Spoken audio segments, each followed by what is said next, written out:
Hey, welcome to Peninsula Christian Fellowship's video channel. We are so glad to have you with us today.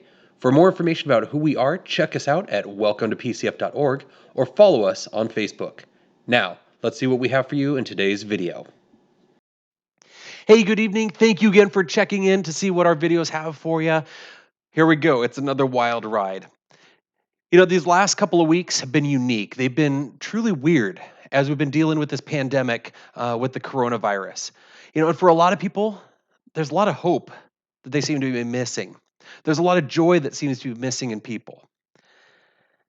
So how are we going to deal with that? How do we change that in the world around us?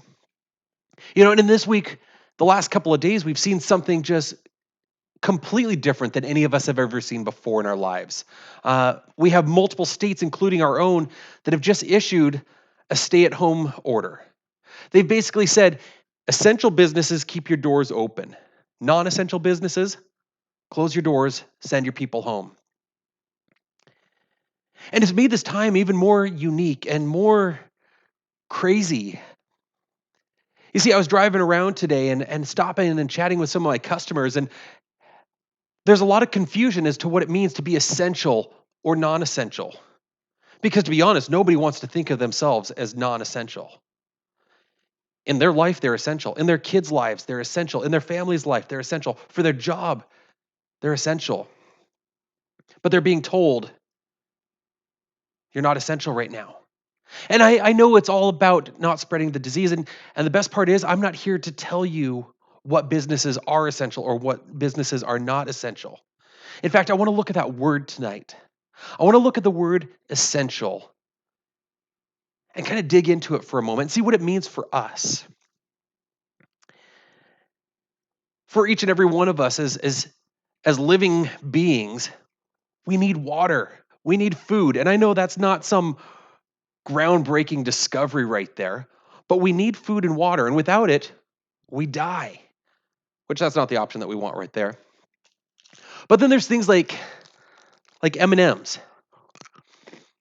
M&Ms aren't essential, but boy, they taste good.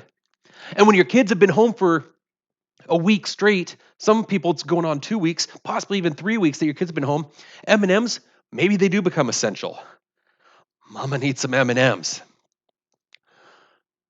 But that's the world we live in right now. You see, there are certain things in our lives that are essential, and there are certain things that are non-essential. And non-essential doesn't always mean bad. It's just not what keeps it going.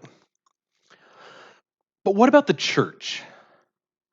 What about the church? What's essential to it?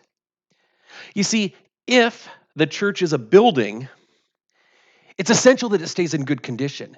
You've got to have the thing repaired and maintained regularly. I mean, anybody who's had a home understands if you get a leak in your roof, this is a bad thing. The best thing to do is call the experts, to hire a professional roofer to come and fix your roof. If your pipes break or a window is needed to be added to your wall, it's best to have the experts come because we've seen what happens when the experts don't do it. So if the church is a building and it has to stay in good condition, the experts are the essentials. And that means anybody who's not an expert suddenly falls into the non-essential group. That doesn't sound good. That doesn't sound good at all. But here's the good thing. Here's the thing that I like. Scratch that. The thing that I love. The church is not a building. Let me say it again. The church is not a building. The original Greek word, ecclesia, if you take that word, that is the word that church comes from.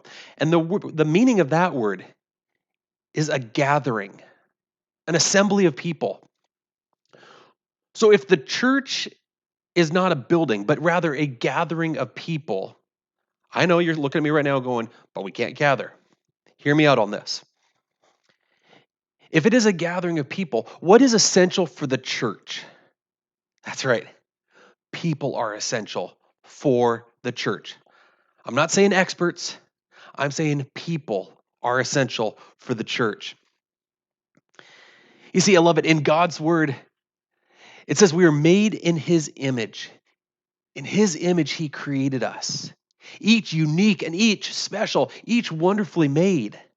And in Romans 12, it says that we were each made with gifts, gifts that were to use for the better of the whole body. We're needed. We are essential for the body to function correctly. And each of these gifts are things like serving, encouragement, giving. You know what? As we're living through this time right now, we so desperately need giving, encouragement, serving others, finding ways to be able to branch out. That's what people need. That's what becomes essential for people.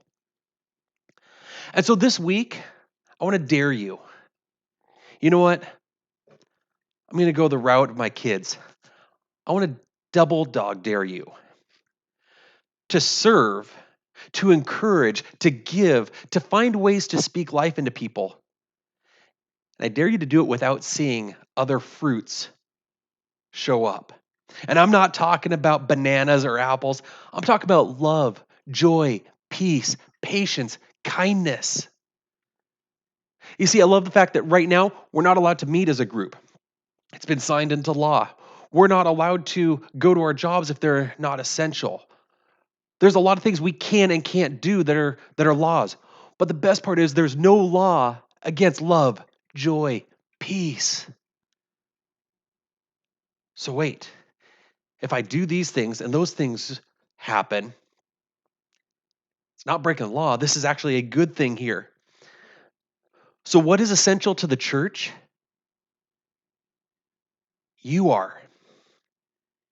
You are essential to those around you, whether they're believers or whether it's somebody who completely dislikes Christ, whether it's somebody you agree with politically or whether it's somebody who you couldn't be further from, whether it's your best friend or somebody who's treated you horribly in life.